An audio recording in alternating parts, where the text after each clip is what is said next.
Olá, muito boa noite, bem-vindos ao Conexão Angola, o seu programa de análise, comentário e atualidade internacional. Já sabe que todo o sábado a esta hora aqui neste canal nós vamos até si a informação de forma pormenorizada e também de forma aberta, para levá-lo a si e aos seus a perceberem os fenómenos que marcam o mundo, mas sobretudo para ajudá-lo a criar a sua própria opinião sobre as matérias que estão a dominar as notícias a nível do mundo.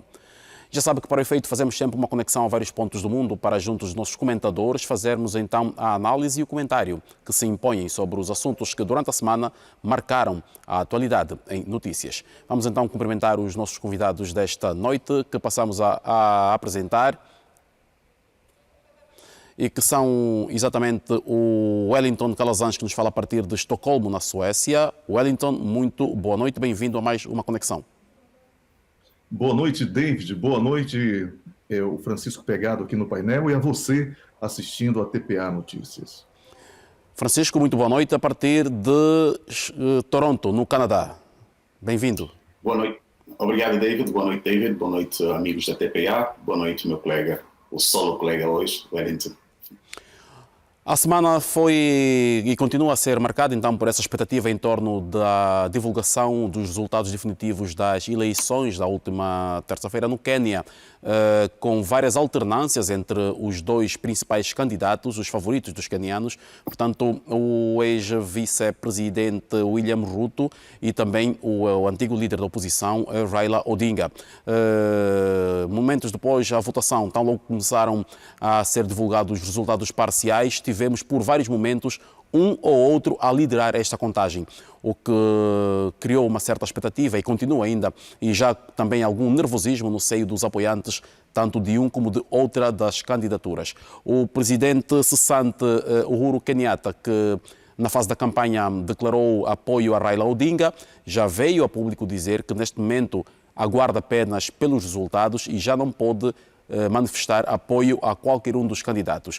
O que se quer é que o desfecho seja pacífico, enquanto as autoridades quenianas estão já também a todo momento a fazerem briefings pontuais para dizer de como está a ser preparada a transição para o empossamento do próximo presidente. Francisco, eu consigo que começo.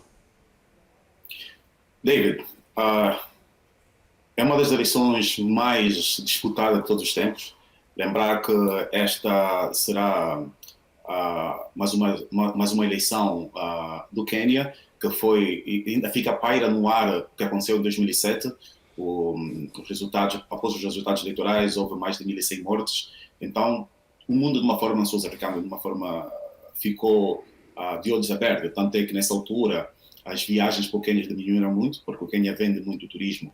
E chegou na altura das eleições, as pessoas, e eu conheço pessoas principalmente que tinham que ir para o Quênia nessa altura e decidiram cancelar as suas viagens. Vai ser infelizmente ou felizmente, vai ser uma segunda volta, mas temos que parabenizar que até agora os resultados vão ser verdadeiros, que até agora não há confusão nenhuma.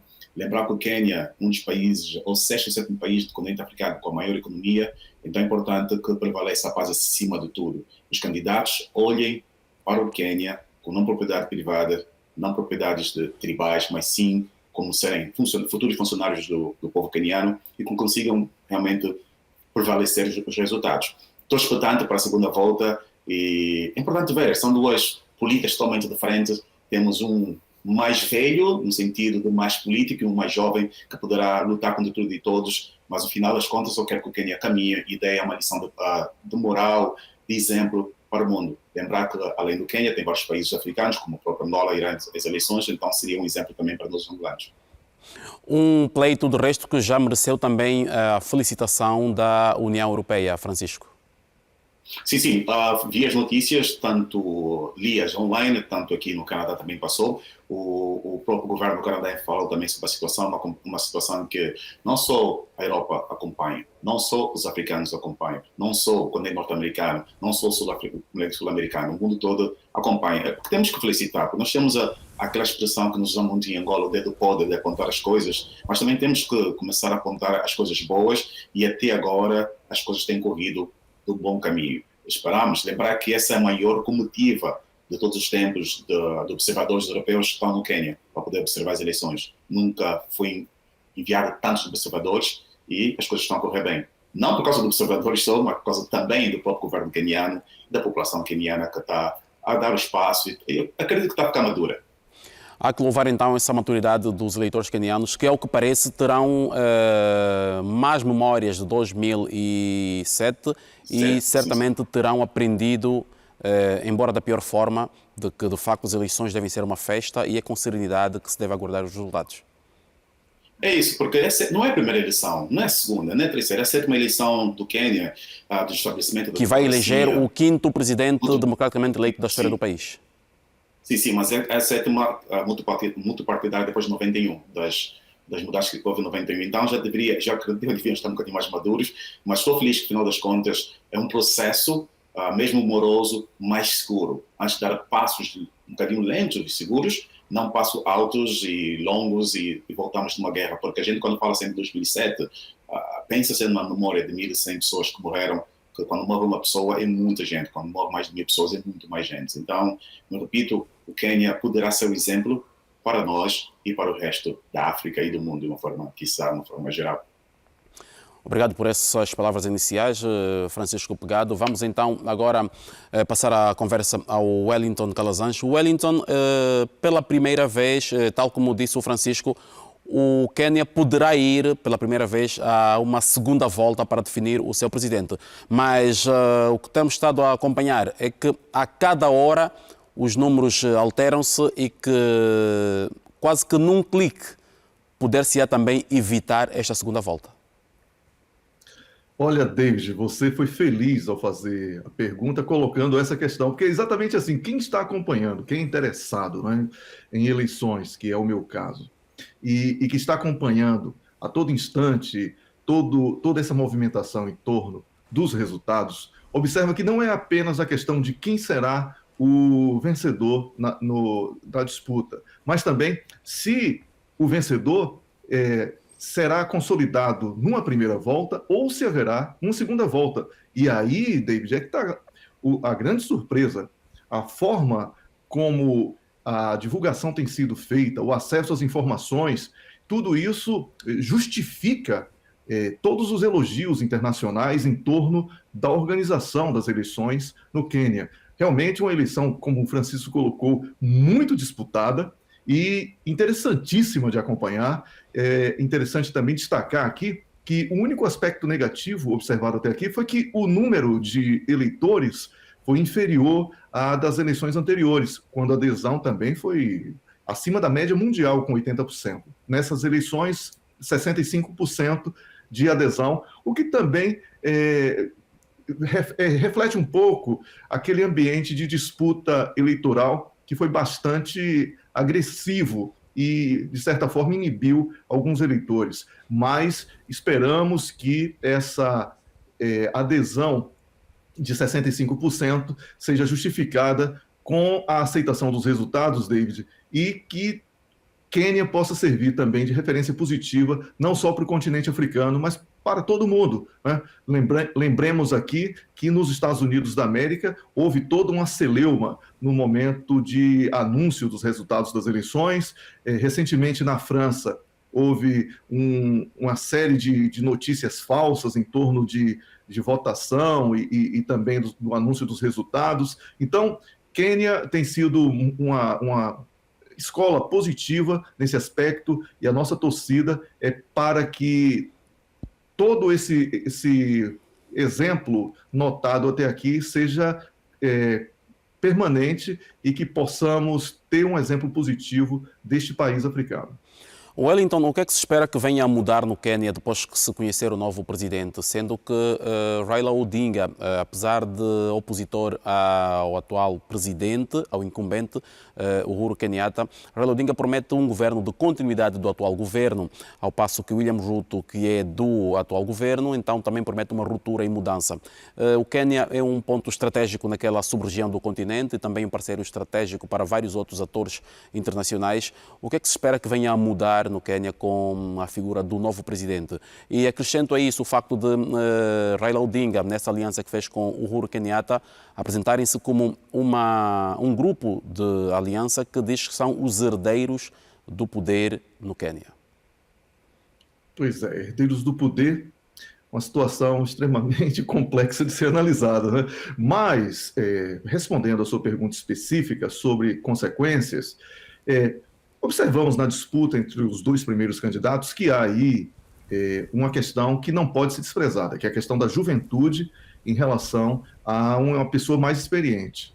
Então, eu vejo falamos do Raila Odinga com 75 anos de idade e William Ruto com 55. Exatamente. Então, temos aí uma diferença que, de certa forma, pode refletir nessa disputa considerada ranhida no português de Angola, no Brasil falamos acirrada, né? E que, como consequência, David, eu acredito que pouca coisa realmente deva mudar, tanto com um como com o outro. Por quê? Se observarmos, o contexto internacional não permite a nenhum governante que está chegando ao poder ou que já esteja no poder a ousadia de tentar algo extremamente diferente daquilo que está sendo feito no momento. Porque o momento mundial, internacional, é de instabilidade e acredito que o Quênia, pela importância estratégica que tem no continente africano, não possa ousar de forma exacerbada para que não tire o país, de certa forma, de um equilíbrio que vem tentando consolidar nos últimos anos, especialmente nessa questão da estabilidade democrática pela via eleitoral. A democracia é muito mais do que eleição, mas eleição é uma ferramenta importante para a consolidação da democracia. Então, eu acredito, David, que um aspecto muito mais interno do que externo deverá ser observado a depender do resultado nas urnas. Resultados estes que poderão ser conhecidos os números definitivos a qualquer momento e tão logo se justifique, poderemos então trazê-los aqui à programação da TPA Notícias. Wellington, não é consigo que vou continuar, olhando agora para uma questão que tem que ver com a visita recente do secretário de Estado norte-americano, Antony Blinken, ao continente africano, especificamente a países da África subsaariana e da região austral. Falo da África do Sul, República Democrática do Congo e Ruanda. Antony Blinken vem aqui então redesenhar um novo mapa da política norte-americana para esta região do continente, que considera de muito importante e diz que desta vez veio numa situação de paridade e igualdade e, sobretudo, respeito às vontades dos povos africanos e que o que se quer é uma parceria estratégica. David, é importante para os norte-americanos que eles realmente mudem a postura em relação ao continente africano.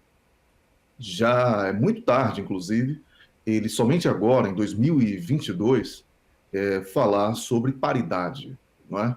Porque nas relações entre países sempre deve haver o respeito, e isso era algo que, lamentavelmente, não vinha acontecendo. Até que ponto os países africanos, calejados com tantas situações contrárias às expectativas que foram criadas, irão sentir alguma diferença ou confiar plenamente nas promessas feitas? Isso é uma outra questão. No entanto, não devemos aqui abandonar uma disputa pelo continente africano em torno de Estados Unidos e países ocidentais, especialmente aqueles que compõem a NATO, e também China e Rússia, né, que estão numa situação extremamente confortável em função dessa disputa recente em torno do apoio ou da condenação à Rússia na situação da Ucrânia, onde os países africanos, na sua maioria esmagadora, estiveram ausentes de um posicionamento, o que para os russos representou um apoio e não uma condenação.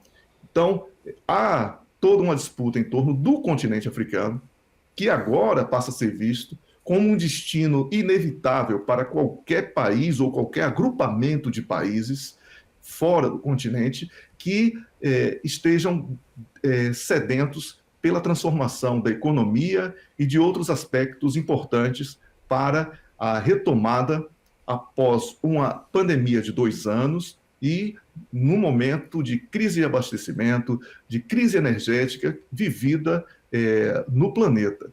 Esses aspectos, David, devem ser destacados Porque, por exemplo, quando os Estados Unidos da América exaltam o papel de Angola na moderação da crise na República Democrática do Congo, por exemplo, nós vemos muito mais uma tentativa dos norte-americanos de estarem colados com um país que mostrou grandeza, liderança, capacidade de dialogar e de transformar uma situação de conflito em paz e diálogo, não é? Do que propriamente de trazer uma proposta. Os norte-americanos não trazem uma proposta para essa situação. Apoiam Angola e querem estar perto de Angola nesse momento, porque Angola tem tido, de certa forma, um êxito muito grande sob a liderança do presidente João Lourenço na busca do diálogo. Então, é importante lembrar que os norte-americanos, historicamente, dificultaram que Angola hoje fosse esse país que está sendo e se despontando para o mundo como um país do diálogo e da reconciliação. Por quê? Porque reconheceu a independência de Angola muito tarde, porque apostou no armamento de grupos separatistas, ponderou a divisão de Angola em duas. Então, tudo isso não deixa de ser uma cicatriz que ainda é muito sensível, eu não diria que está aberta, não diria que esteja aberta, mas que os norte-americanos precisam saber preservar, reconquistar a confiança dos países africanos para que possa finalmente fazer valer toda essa expectativa mencionada pelo Blinken, que visitou países africanos recentemente. Wellington, ainda assim, interessa ouvir o seu comentário, sendo que esta vinda de Blinken sucede à vinda de Lavrov, que visitou outros países africanos, alguns dos quais estes pelos quais Blinken passou, e que, ao contrário de Emmanuel Macron, Blinken parece ter trazido a lição bem estudada e agiu diferente.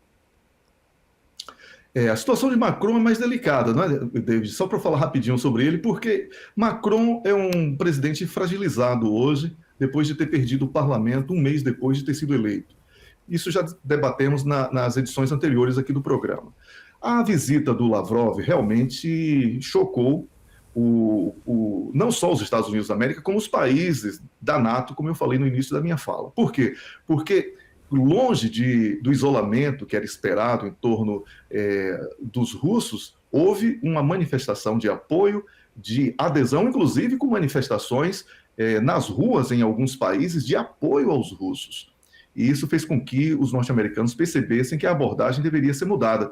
Por isso que eu destaquei essa necessidade de exaltar o papel de Angola, não porque Angola precise desse aval, mas porque os Estados Unidos precisam estar próximos de um país que está dando certo na imagem para que possa, finalmente, abrir portas de uma maneira diferente, porque a diplomacia norte-americana no continente africano tem sido desastrosa, tem sido muito a visão de uma potência sobre a de um país visto como fragilizado. E isso tem que mudar, e as palavras do Blinken precisam sair do papel.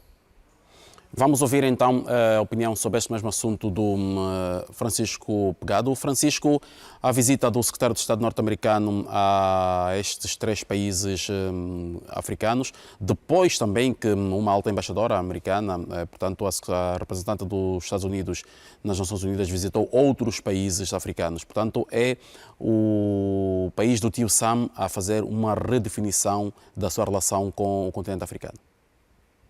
Olha, nós já falamos disso várias vezes nas outras edições passadas.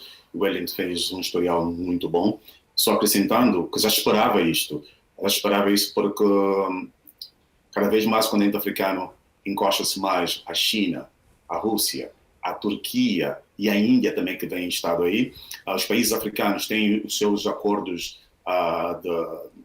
com países fora da região ou regionais. Vou dar um exemplo, por exemplo, tem a África do Sul, que faz parte dos BRICS. Então, são situações que os americanos estão a ver. Estão a ver que o continente africano está a caminhar, que o continente africano está a distanciar-se até da própria União Europeia. Então, está todo mundo preocupado. Mas essa minha preocupação também que eu tenho é que ainda o continente africano é visto como um bolo que todo mundo quer tirar a sua fatia. Os americanos estão preocupados porque estão a perder a hegemonia. Não estão preocupados com Francisco Pegado, que é angolano. Estão preocupados também ainda com nossas riquezas. Estão preocupados ainda em explorar o continente africano. E nós já temos muito que explorar não é uma luta que vai ser caminhada, mas eu estou feliz que realmente alguns líderes africanos estão a mostrar esse africanismo e que essa questão de paridade, essa linguagem que é usada, que para mim é muito estranha, a União Europeia usou também este ano dizer que era uma relação mais justa, agora os americanos, essa paridade de relação mais justa já devia ter acontecido há mais de 500 anos atrás, não é agora,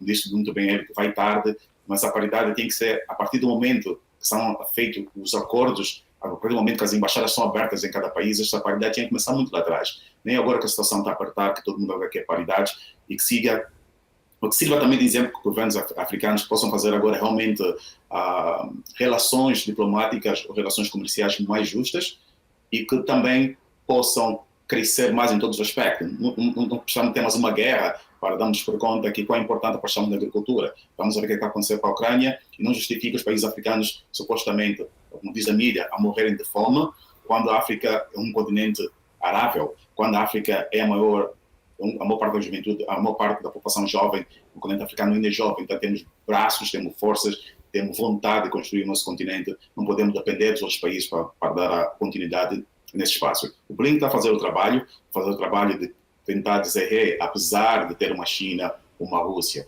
uma Índia, uma Turquia aí próximo, nós estamos aqui também, não esquecemos de vocês. Quero que entenda que nós vamos ser os americanos, mas que seja realmente essa paridade, termo que eu não uso muito, mas é o que é, que parem de apostar em fichas erradas. Quando eu digo fichas erradas, muitas vezes forçarem governos a serem derrubados e ajudando por trás a chamada democracia, quando olhamos o que é que acontece nos Estados Unidos. Dia 6 de janeiro foi inesquecível. Vamos ver o que está acontecendo nesse momento nos Estados Unidos em termos políticos.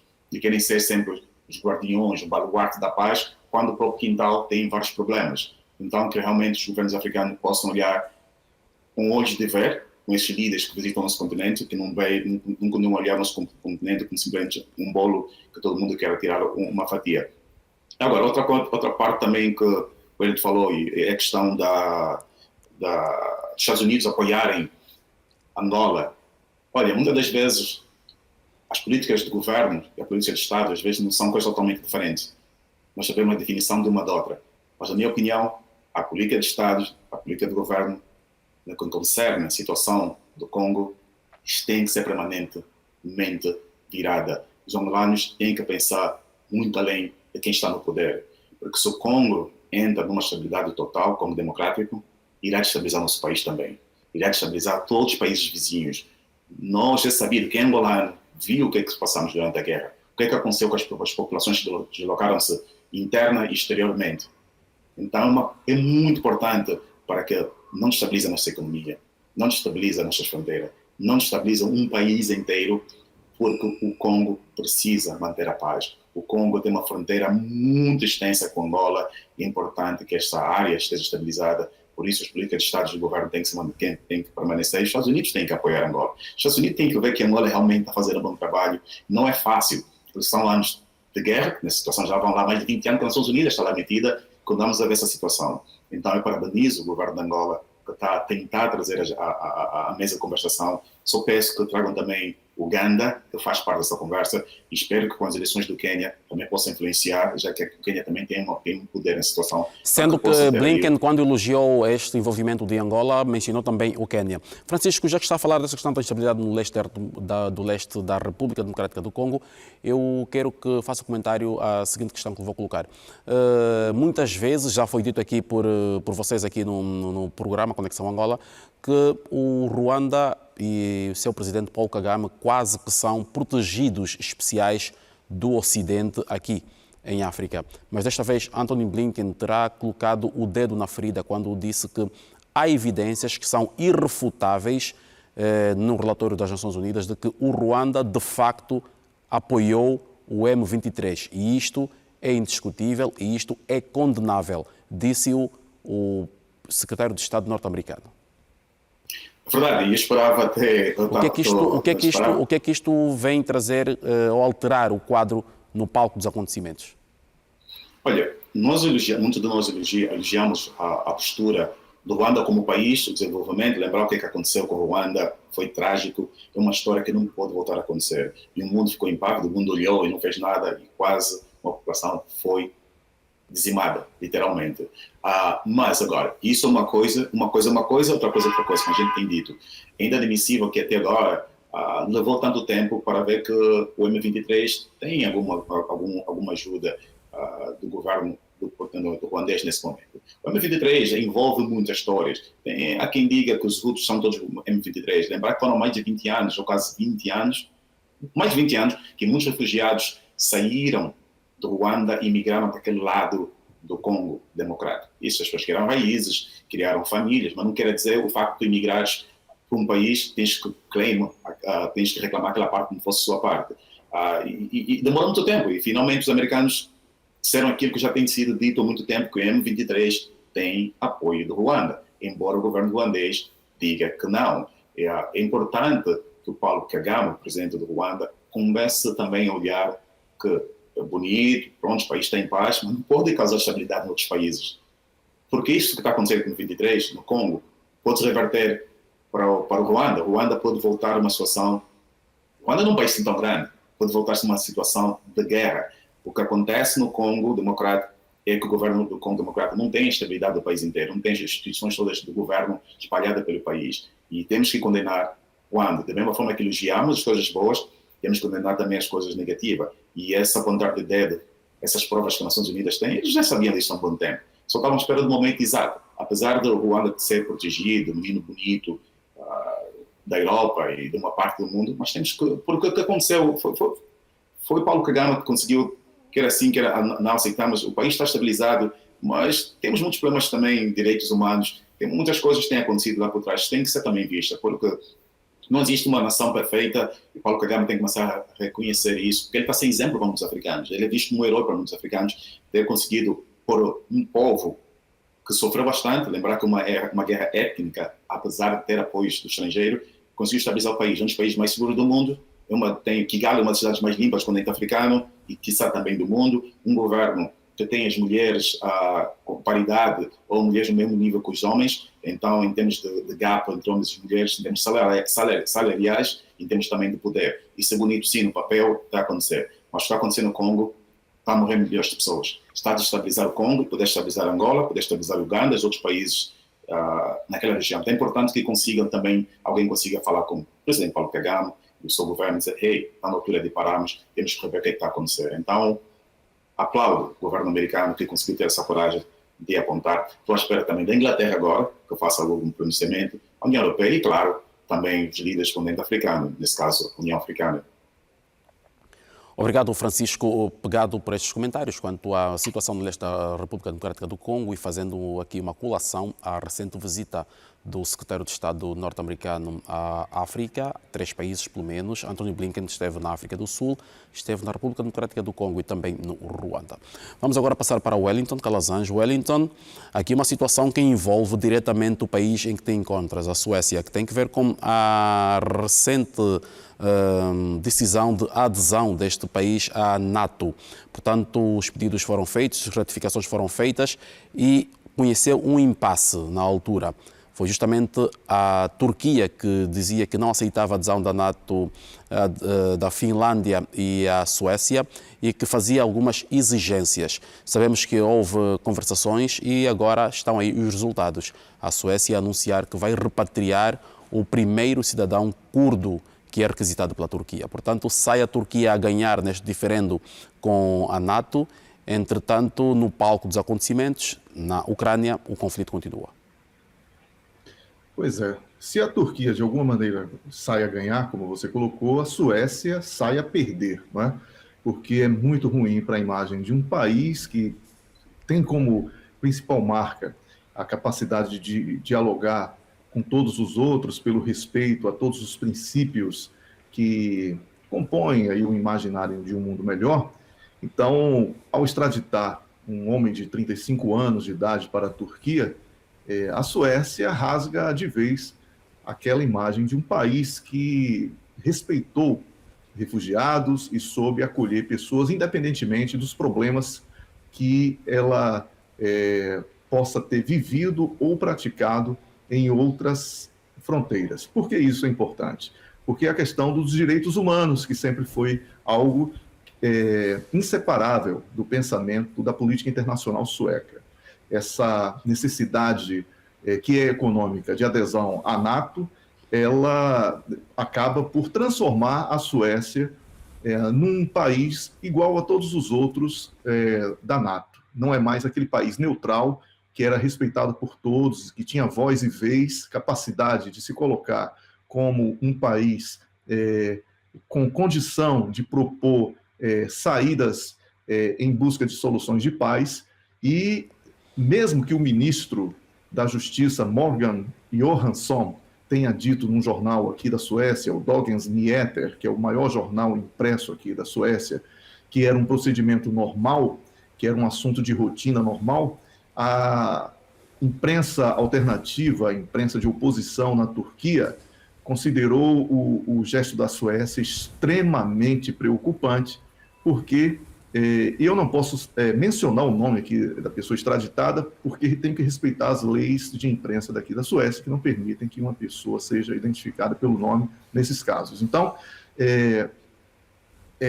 a imprensa turca de oposição destacou que trata-se de uma pessoa que consta na lista do Recep Erdogan como de indispensável para a extradição, para que a Turquia reveja o veto de ingresso da Suécia à NATO.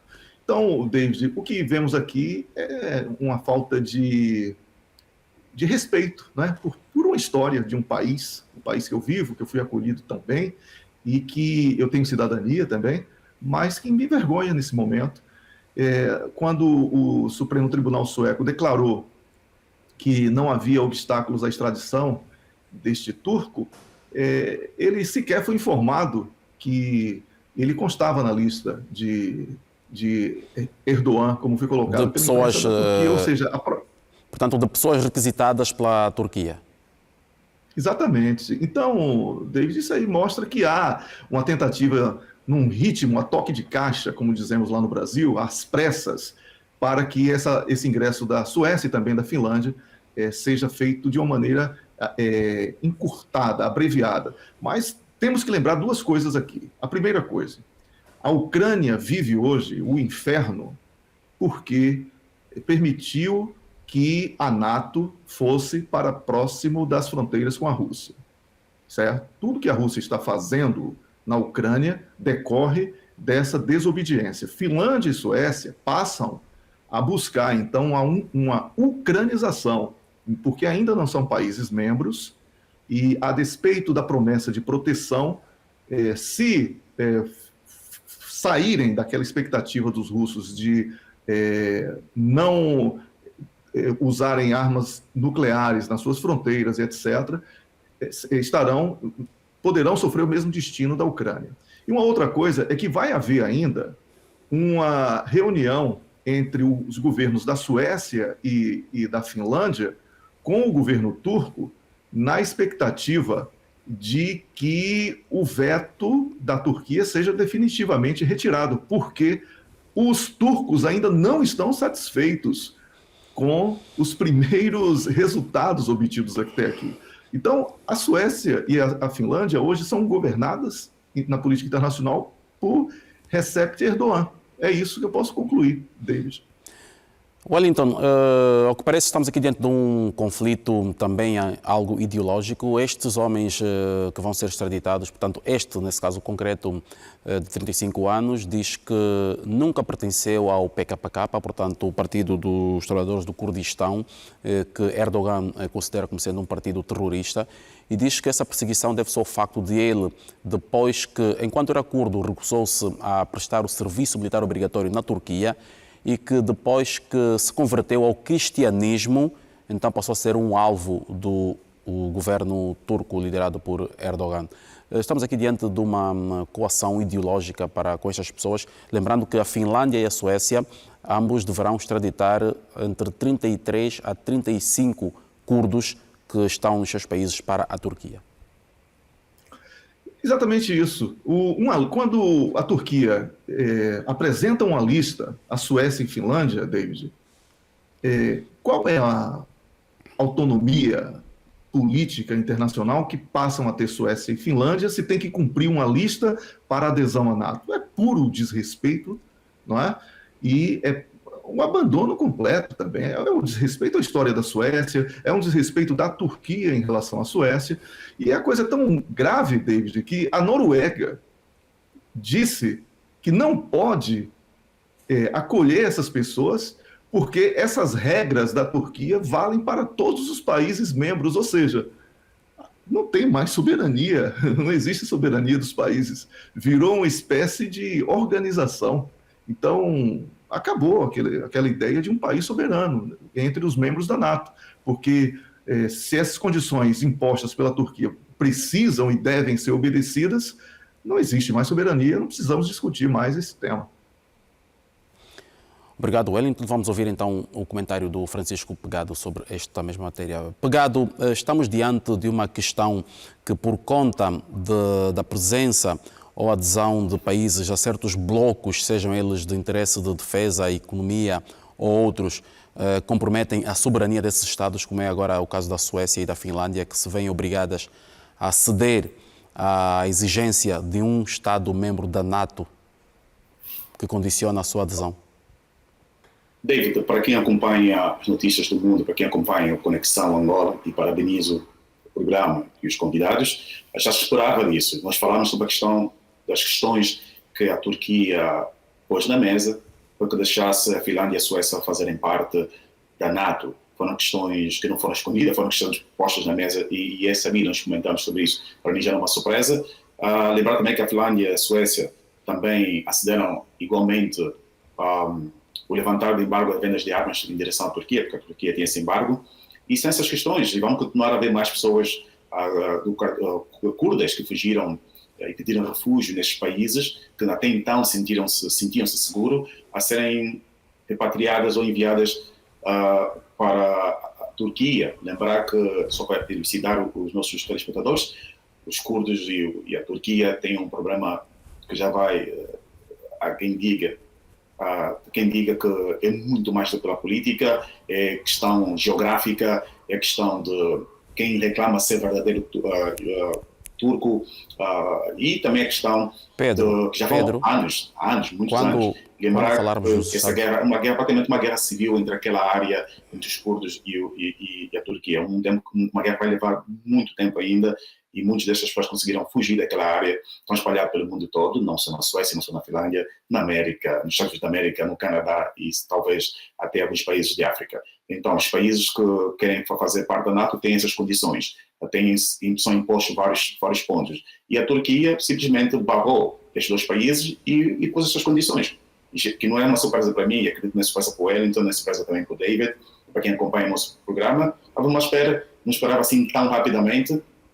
Além dessas pessoas vão ser deportadas dos países de origem, eu gostaria de saber, não tenho a certeza se essas pessoas têm nacionalidade dos países que eles vivem. A partir do momento que tens nacionalidade do país que tu vives, passas a ser um cidadão daquele país. Eu não sei, não tenho condições de falar essa situação, se muitas dessas pessoas têm nacionalidades, porque se fores alguém que nasceu na Turquia, um curdo, e viajou para a Finlândia, para a Suécia e conseguiu a cidadania, não sei se leva assim, se é assim tão rápido cancelar a cidadania. Quais são os prós e contras nessa situação? Então, gostaria de saber se cidadãos são cidadãos curdos a viverem nestes países ou são cidadãos suecos ou cidadãos finlandês ou norueguês a viver nestes países. É importante saber disso. E a Turquia vai como não marcar passo. A Turquia fez o acordo, apresentou o acordo, caíram, as pessoas, digo caíram no sentido figurado, foi cedido, e essas pessoas vão todos, a não ser que consigam fugir para outras áreas, e vai ser difícil para o povo curdo agora procurar um asilo político ou lutar pelas suas causas, porque estão a ser abandonados. Lembrar que eles foram importantes, os americanos principalmente, na altura que a Síria teve aquela confusão na Síria, a Rússia estava envolvida, a Turquia na fronteira, os curdos, que conhecem muito bem o terreno, ajudaram. Até então, trabalharam com as forças americanas e até com as forças turcas. E agora, já não são necessários, virão descartáveis, estão entregues à boa sorte. Se posso chamar-se boa sorte. Pegado, vamos então aguardar que, por novos desenvolvimentos neste caso de extradição de cidadãos turcos curdos, uma solicitação e condição imposta pela Turquia para que Finlândia e Suécia sejam aceites na NATO. Francisco Pegado, vamos então continuar agora olhando para a situação de Taiwan. Portanto, a visita recente de Nancy Pelosi a Taiwan acabou por deixar marcas que vão levar tempos a serem apagadas. Portanto, depois disto, vimos exercícios militares de alto calibre com fogo real por parte da China. Na sequência, Taiwan também começou a realizar exercícios militares e a tensão agudizou-se e, neste momento, não é de confiança a relação entre as duas partes, tendo a China voltando a reafirmar a sua política de uma China una e indivisível. A China vai continuar nesta política una e indivisível. A China tem todo o direito de fazer exercícios militares. Os americanos, neste momento, também estão a fazer com a Indonésia, se não estou em erro, exercícios militares por causa desta situação toda naquela área. A China está a mostrar o seu poderio militar, a sua força bélica, mostrar que, apesar desta visita, como disse muito bem David, não trouxe boas coisas. Não melhorou nem piorou, mas o Taiwan tinha aquela expectativa de dizer, olha, não estamos sozinhos, os americanos estão conosco, e como eu disse anteriormente na edição passada, que eu nunca acreditei que os chineses poderiam atacar o avião da Nancy Pelosi, ia acontecer uma coisa de outro mundo, simplesmente fizeram essas trocas de farpas, que no papel foi a condenação pública, e também a Nancy Pelosi está proibida de agora pisar os pés na China, e seus familiares e algumas outras pessoas que apoiam o processo. A China vai continuar a fazer o seu trabalho, porque a China não vai desistir do Taiwan. A China vai continuar a fazer, acredito que a China queria, de uma forma mais pacífica, que Taiwan voltasse a ser parte da China, que era assim que era não. Os americanos reconhecem, através dos seus tratados que eles têm, uma China indivisível, indivisível se posso dizer também, mas o que eu disse a semana passada volto a repetir. O problema disso tudo, essa dualidade, o que vai acontecer, qual será o próximo passo, qual será o próximo terreno, a próxima área que a China vai querer ocupar ou vai querer reclamar. Eu vou relembrar minhas palavras da semana passada, a China tem situações com a Índia, tem situações com as Filipinas, tem situações com o Japão, tem situações com a própria Rússia. Então, qual será o próximo passo? Vimos que aconteceu com Hong Kong, os ingleses saíram e era um acordo já feito, tá? E temos agora Taiwan. A China vai continuar a mostrar, talvez até, se permite-me disso, acredito que foi o Wellington na semana passada, e outros colegas, que acelerou até o processo. Não sei quão rápido será esse processo, mas a China agora vai piorar, as suas tropas estarão lá próximas. Não acredito num ataque iminente, mas uma possibilidade em política que as coisas mudam, mas não acredito que nessa altura não estão para fazer ataques, não precisamos fazer uma guerra, mais outra guerra, e a prejudicar não só o mundo, também a própria China, como tal a economia da China, que não está nos melhores caminhos nesse momento. Mas ainda acredito que a via da diplomacia, mas com as forças chinesas a mostrarem sempre que estão aí, que a América é o problema do mundo. Bem há pouco tempo o governo chinês falou com o governo russo e publicamente disseram que a América é o pior impulsionador da guerra na Ucrânia e também para trazer problemas em Taiwan em relação à China. Vamos esperar para ver, mas acredito que ainda a democracia, a diplomacia, isso que eu quis dizer, vai prevalecer, mas os ensaios são sempre recorrentes. Esses ensaios os países todos fazem por causa desses acordos que têm, mas a China, no caso da China, nesta área, para mostrar o poderio militar e mostrar que Taiwan é da China e Taiwan, quer assim, quer não, vai continuar sempre da China, e a China é uma China indivisível, uma indivisível. Obrigado, Francisco Pegado. Vamos ouvir então o Wellington Calazans. Wellington, situação tensa depois da passagem de Nancy Pelosi por Taiwan. Olha, David, você tem sido muito feliz nas perguntas porque você induz ao pensamento que confirma, né, aquilo que você perguntou. Tudo começou realmente com essa visita infeliz da Nancy Pelosi a Taiwan, algo que foi contrário à vontade de mais de 1,4 bilhão de chineses, só para começar, né, sem falar os outros países que já manifestaram total repúdio àquela visita, e que constitui também um desrespeito ao princípio de uma só China, tão bem colocado aí pelo colega Francisco Pegado, que é um reconhecimento internacional, inclusive os Estados Unidos é signatário do reconhecimento desse princípio de uma só China. esse atropelo à carta e às normas das relações internacionais foi mais uma manifestação de que os Estados Unidos da América colocam interesses próprios acima da justiça internacional. Pelosi deveria visitar, na minha opinião, o Afeganistão, o Iraque, a Síria, a Líbia, para saber se esse modelo de democracia que é tão propagado e tão repetido de forma inquestionável e inquestionada, não é, por uma imprensa completamente fora do princípio do jornalismo de independência, mas que se utiliza da comunicação para a propagação de uma ideologia norte-americana na política internacional, tem sido consolidado diariamente esse modelo de democracia. Funcionou na Líbia, funcionou na Síria, no Iraque, funcionou no Afeganistão? Essa é a pergunta que devemos fazer. Então, seria oportuno que Nancy Pelosi fizesse um meia-culpa em relação a tudo isso que aconteceu nesses países, e o ideal seria também que nesses lugares ela revelasse algum arrependimento pelas centenas de milhares de pessoas inocentes que morreram sob fogo militar dos Estados Unidos da América e, de certa forma, com uma participação dos países ocidentais, que compõem a NATO, sobretudo. Não é? Taiwan é da China, isso ninguém pode questionar. A maneira pacífica como a China busca a transição das regalias concedidas ao Estatuto de Autônomo para aquela região é uma questão de política interna da China. Não deve ter aí a observação internacional, porque essa visita de Nancy Pelosi, David, ela abriu um precedente muito ruim para o restante do planeta, porque países como a Lituânia e a Alemanha, que não tem nenhuma relação com o problema, também estão agora dizendo que vão enviar representantes do primeiro escalão para visitar Taiwan. Onde é que eles pretendem chegar com isso? Na minha visão, é claro, querem promover uma nova guerra. A situação da Ucrânia foi vexatória para esses países da NATO. Eles precisam desviar o foco de populações dos seus países que estão mergulhadas em problemas socioeconômicos. Essas quedas de governos que estamos vendo no continente europeu já é um reflexo disso. Então, Nancy Pelosi plantou uma semente muito ruim que pode acabar por contaminar todo o planeta em torno de novas guerras, David. Essa é a visão que eu tenho sobre o problema. Então pode-se concluir que estamos diante de um desfecho ainda imprevisível nessa situação, Wellington?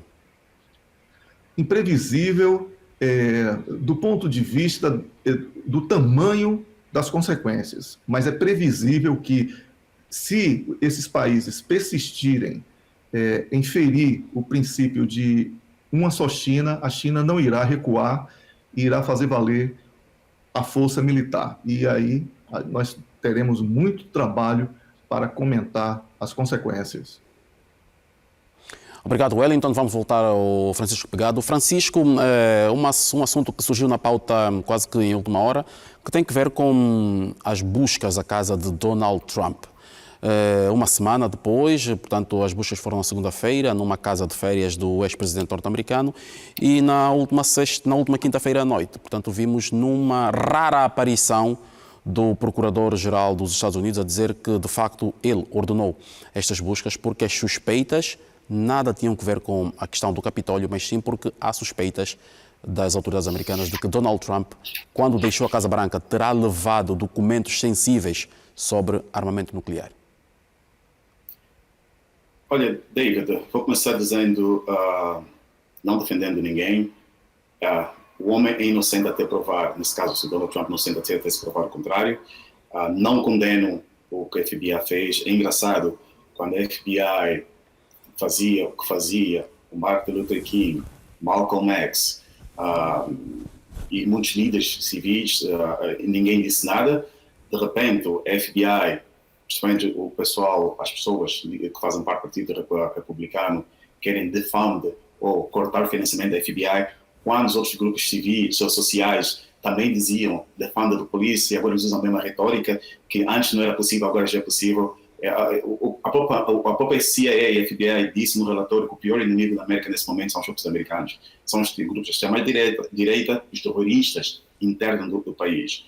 Quando, voltando à sua questão, acredito que a FBI fez o seu trabalho. Lembrar que é ilegal um presidente abandonar, depois de cessar as suas funções, levar documentos importantíssimos para a sua casa. Devem ser entregues ao Arquivo Nacional. Então, são um dos pontos que se diz, especulava-se por mais pontos, mas temos que ver ainda, vamos esperar. E hoje, e essa semana, nesse caso, isso foi sexta-feira, o presidente Donald Trump pediu com que o governo realmente fizesse a apresentação do que exatamente eles estão à procura. Mostrasse as caixas, foram retiradas mais de 30 caixas com documentos supostamente não têm um acesso sensíveis, que era ilegal, que isso pode dar de 3 a 5 anos de prisão. Também há fotografias de um livro que está para sair, onde mostrava documentos sensíveis que foram rasgados e postos no vaso sanitário. Não sei se foram manipulados ou não, mas é que está na mídia. Vamos esperar. Claro que isso também serve como desgaste para o presidente, que provavelmente vai candidatar-se para 2024, também podia ser uma estratégia, mas eu quero também esclarecer que é importante, já falamos aqui várias vezes, o facto de seres um líder, o facto de seres um político, não pode ser isento das leis do país. Estas leis são aprovadas muitas vezes com o apoio dos políticos e muitas das vezes as pessoas não cumprem. Dá o exemplo de Donald Trump várias vezes, vários discursos, dizia que as pessoas são covardes por plead o Fifth Amendment, que diz que eu não tenho direito de condenar-me a mim próprio. E ele ria dessas pessoas, dizia ele, todas as pessoas que fizerem isso também são condenadas, estão a esconder alguma coisa. E ele fez essa semana, plead the Fifth Amendment, que não aceita incriminar-se ele próprio. Então, o peixe morre pela boca, como a gente diz em Angola. Mas vamos esperar. É uma coisa que que surpreendeu a todos nós, não por ele ser investigado. Atenção, a investigação já esperava muito que ia ser investigado, no caso do 6 de janeiro, a não aceitação das eleições. Mas o caso específico, foi a primeira vez na história dos Estados Unidos que eu saiba que um presidente invade a casa do presidente, ou um ex-presidente, desculpa, e vai da sua casa invadida pela a Polícia Federal, a FBI nesse caso, para procura de documentos. A minha pergunta é, por que o presidente ou o ex-presidente levou isso a casa? Só falei aqui algo. O presidente do Republican National Committee, seria a tradução em português, Comitê Nacional Republicano, Michael Steele, o ex-presidente, chamou a deputada Marjorie Taylor de uma republicana idiota, porque diz, se Trump não devolver os documentos classificados solicitados pelos arquivos nacionais, um juiz federal emitiu um mandado de busca por causa do provável documentos que se passa a ser um crime. Este não é um movimento aleatório da FBI. É sim um direito que a FBI tem, porque foi dado esse poder para poder fazer isso. Se o Donald Trump realmente o fez, realmente vai ter que pagar pelas consequências. Também espera a mesma força que a FBI tem, os democratas têm, em condenar o Donald Trump. Se caso não consiga encontrar nada, que peçam também desculpa e que alguém seja punido. Mas a FBI está fazendo o papel que foi dado a fazer. Mas é ilegal que é ilegal ter os documentos solicitados, os documentos na sua casa, no seu cofre. Agora ficamos a saber que o cofre da ex-primeira-dama, a esposa de Donald Trump, também foram revistados, com tudo, com documento, com o poder que a FBI tinha, esse mandado de busca. Só espero que realmente, se encontrar alguma coisa, que aceite as culpas, porque depois, se encontrar alguma coisa, ele próprio irá dizer que foi plantado, e se também não encontrar alguma coisa, que realmente o governo americano possa ver isso como uma questão, não de uma brincadeira, mas uma coisa séria. Repito, nesse momento, o pior inimigo da América são os próprios americanos. Nós temos visto o que tem acontecido, como é que a extrema-direita tem crescido na América, nos Estados Unidos da América, nesse caso, o apoio que tem tido, os problemas socioeconômicos, os problemas de tiroteios que têm aumentado e muitas das vezes os massacres que têm sido feitos em nome de partidos e líderes ou ex-líderes, então tem que começar a rever esse tipo de coisa, já que a América diz que é o baluarte da paz no mundo, o baluarte da democracia, e voltando a essa questão, vimos o homem que entrou numa das sedes da FBI, foi morto, depois de várias horas de perseguição, poderia ter sido até pior de ter morrido várias pessoas, muito mais pessoas, e agora está-se a pedir que todos os funcionários da FBI, quando venham a passar nas ruas, que venham de serviço, que guardem os seus crachás, que não mostrem, não exponham, e algo que não acontece isso há muito tempo. A América passa a ser inimigo do povo americano. É uma questão que vamos aqui para acompanhar e espero que realmente haja bom senso. E que tudo se esclareça de facto. Sim. Obrigado, Francisco Pegado. E já que está no uso da palavra, vou pedir que nos deixe já o seu positivo e negativo da semana. Obrigado. No momento negativo, eu falo das coisas que acontecem no mundo, foco no país que eu moro e vivo. Nesse momento, na cidade de Ontário, que é a província de Ontário, desculpa, a província com o maior número de angolanos, nós estamos com um problema muito sério na questão, desde o princípio da Covid, o pessoal de apoio, os médicos, os pessoal de apoio dos hospitais, estamos com um déficit muito grande. Pede-se que o governo acelere as propostas dos médicos que terminaram as universidades, ou que estão em formação, ou de médicos que vêm do estrangeiro, que possam acelerar os seus processos de integração no mercado de emprego, no caso específico da província de Ontário. Também pede-se que aumente-se o salário, o incentivo, né, que tem feito as outras províncias, porque na província de Ontário criou-se um cap, um teto máximo de salarial para os médicos que podem, em 2 anos, não estou em erro, podem ter o aumento de salarial. Então, estamos com uma falta médica que é perigosa. Estamos a chegar agora com o inverno mais uma vez. Se essa questão do Covid continua, os números estão altos aqui em Toronto ou no Ontário, e a questão também da monkeypox continuarem, teremos um desastre. Esse é o primeiro negativo. Outro negativo, para terminar, continuam-se as investigações da questão do time de hockey, time Canadá. Mais e mais coisas têm aparecido. O presidente do time Canadá, a Federação de Hockey do time Canadá, demitiu-se, e espera-se de um novo líder, para que também criou-se um comitê de apoio, um comitê que possa supervisionar e ajudar esse tipo de situações e ajudar os atletas a montarem em mal lençóis nas questões de assédios sexuais, abusos sexuais e outras coisas. Estes são dois negativos que eu quero repartir aqui com os telespectadores e os colegas da plateia, nesse caso. Obrigado, Francisco Pegado, então, por estas notas. Vamos então passar a palavra ao Wellington Calazans para as notas finais nesta edição de hoje. Wellington, seu positivo e negativo da semana. Olha, David, o negativo é que estamos num ambiente de guerra no mundo, né? A situação da Ucrânia, ela começa a virar uma semente que se espalha um pouco por diferentes partes do planeta, e isso é muito ruim, no momento em que o mundo precisaria de diálogo para a retomada pós-pandêmica, né? 2 anos de pandemia foram duríssimos para muitas pessoas e muitas economias. Esse é o negativo. O positivo, eu quero aqui destacar uma exposição em prol das vítimas em Cabo Delgado, em Moçambique, que foi inaugurada esta semana, na quarta-feira.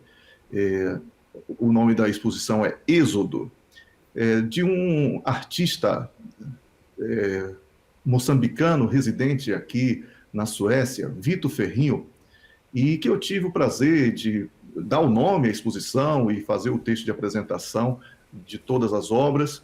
E essa exposição, ela iniciou esta semana, como eu falei, em Moçambique, e será estendida até o próximo mês. Então, eu acho que é muito positivo esse tipo de iniciativa de um artista que faz da arte uma maneira de promover o despertar sobre as consequências terríveis de uma situação de terrorismo e instabilidade política, como é o caso de Cabo Delgado, que tanto tem sido comentado aqui no nosso programa, David. Obrigado, Wellington Calazans. Então, resta-me despedir-me de ambos. O Wellington Calazans esteve a falar-nos hoje a partir de Estocolmo, na Suécia. O Wellington é jornalista e especialista em comunicação corporativa. Francisco Pegado falou-nos a partir de Toronto, no Canadá. É jornalista, trabalha com meios de mídia alternativa e também rádio e televisão. Aos dois, o nosso muito obrigado pela presença, mais uma aqui do nosso Conexão Angola, e contamos com as vossas prestimosas e sempre importantes prestações no próximo programa, que será já na próxima semana. Boa noite aos dois. Boa noite, até a próxima semana. Boa noite, David, até a próxima semana. Obrigado mais uma vez e parabéns pelo belíssimo programa e também a TPA pelo trabalho que tem feito em termos dessa programação que é a Conexão Angola. Muito obrigado. E quanto a si, caro telespectador, também resta-nos agradecer pela preferência da sua audiência aqui na sua TPA Notícias. Já sabe que todo o sábado, a esta hora aqui no seu canal de eleição, nós levamos até a si a informação diferenciada. Aqui no Conexão Angola levamos até a si comentário e análise aos assuntos que marcam o mundo, para ajudá-lo a si e aos seus a criarem as suas próprias opiniões sobre o que de mais importante acontece fora